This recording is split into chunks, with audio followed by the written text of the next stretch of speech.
ತಿಳಿದು ಮತ್ತಷ್ಟು ಸಾಲವನ್ನು ಮಾಡಿ ಭೂಮಿಯನ್ನು ಬಿತ್ತಿದರೆ ಎದೆಯೊತ್ತರ ಹಸಿರು ಪೈರು ಬೆಳೆದು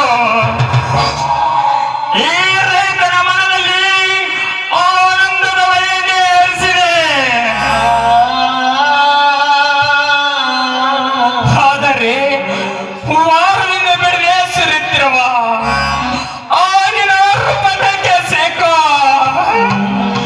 ನನ್ನ ಹೊಲದ ಬೆಳೆಗಳು ನೇರಳೆ ಕೊಚ್ಚಿಕೊಂಡು ಹೋಯಿತಪ್ಪ, ಕೊಚ್ಚಿಕೊಂಡು ಹೋಯಿತು.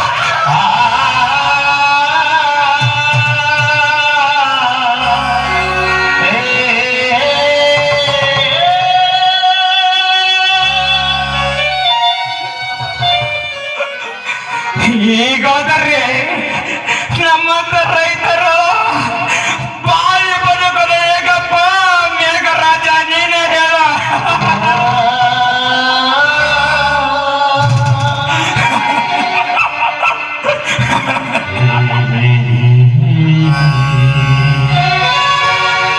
ಹರಿವ ನೀರು ನಮ್ಮ ಜೀವನ, ಮೂರು ದಿನದ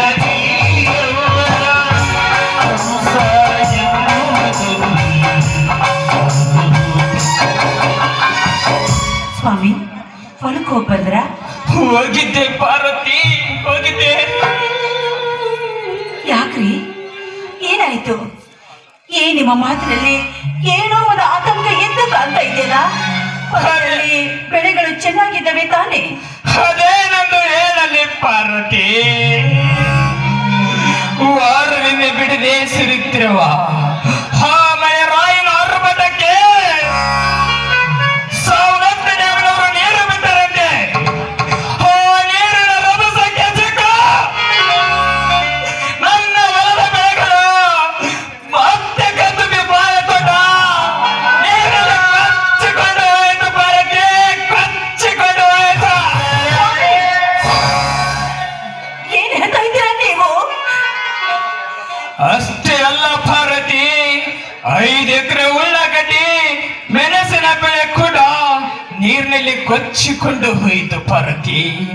ಒಟ್ಟಿನಲ್ಲಿ ಮಳೆ ಆದರೂ ಮಳೆ ಹೋದರೂ ಈ ರೈತರ ಹೊರಲು ಕೆತ್ತು ಬಂದಂತಾಗುತ್ತದೆ ಭಾರತಿ, ಕೆತ್ತು ಬಂದಂತಾಗುತ್ತದೆ.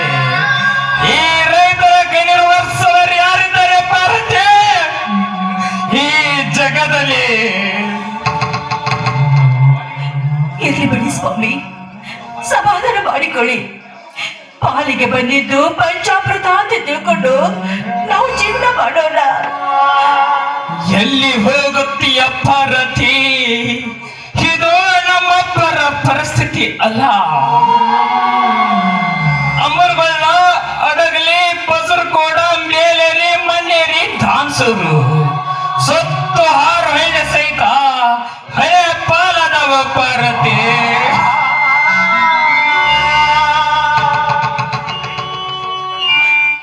ಸ್ವಾಮಿ, ಈ ರೈತರ ಕಷ್ಟವನ್ನು ಕಂಡು ಕರುಣೆ ತೋರದೆ ಮೂಕಾಗೆ ಕೂತಿದ್ದೆ ಈ ನಮ್ಮ ಸರ್ಕಾರ.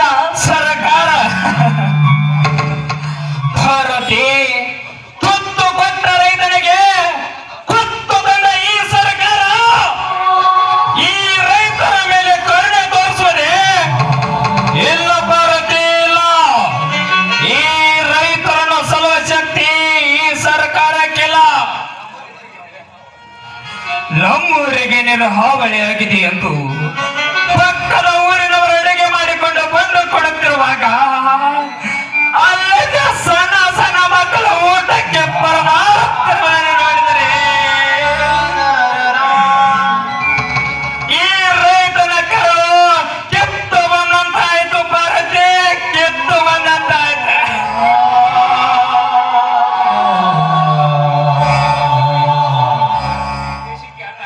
ಇಡೀ ದೇಶಕ್ಕೆ ಅನ್ನ ಕೈ ರೈತನಿಗೆ ತತ್ವನ್ನ ಸಿಗದಂತಾಯಿತು ಪಾರ್ವತಿ, ತತ್ವನ್ನ ಸಿಗದಂತಾಯಿತು.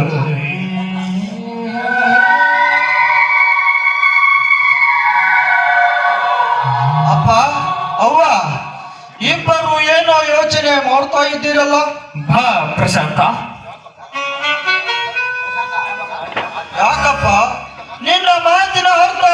ಸಾಯಿಯೇನೆ ಕಾಣುತ್ತಿದೆ. ಮತ್ತೆ ಅದೇ ಸಾಯಿ ಏನಾದರೂ ಅಂದಾನೆ. ಅವ್ವ, ನೀನಾದರೂ ಹೇಳವ್ವ, ಏನಾಯಿತೆಂದು.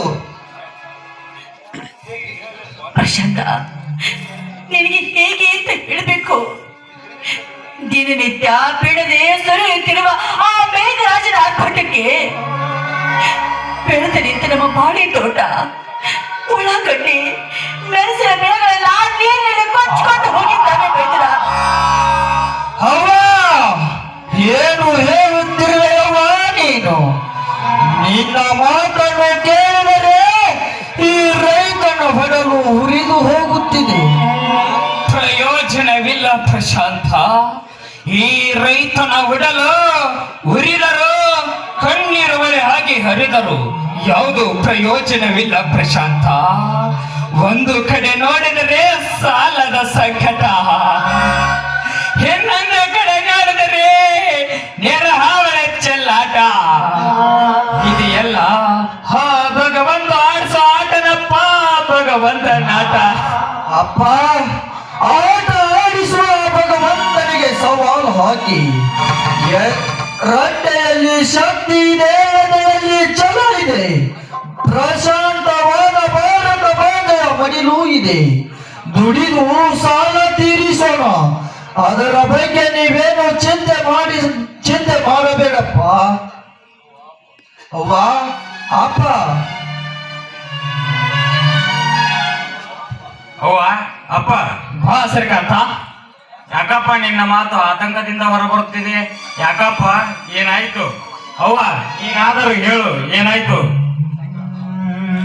ಶ್ರೀಕಾಂತ, ಅದು ಅದು ಶ್ರೀಕಾಂತ್, ನಮ್ಮ ಪಕ್ಕದ ಊರಿನಲ್ಲಿ ನೆರೆಹಾವಳಿ ಆರ್ಭಟಕ್ಕೆ ಸಿಕ್ಕು ಎಷ್ಟೋ ರೈತರು ಬೀದಿಗೆ ಬಂದಿದ್ದಾರೆ. ಅದನ್ನು ನೋಡಿ ಅಪ್ಪನ ಮನಸ್ಸಿಗೆ ನೋವಾಗಿದೆ ಅಷ್ಟೇ. ಅಯ್ಯೋ ದುರಂತವೇ, ಹಾಗಾದರೆ ಆ ರೈತರ ಜೀವನ ಹೇಗೆ ಅಣ್ಣ? ಏನು ಮಾಡುದು ಶ್ರೀಕಾಂತ?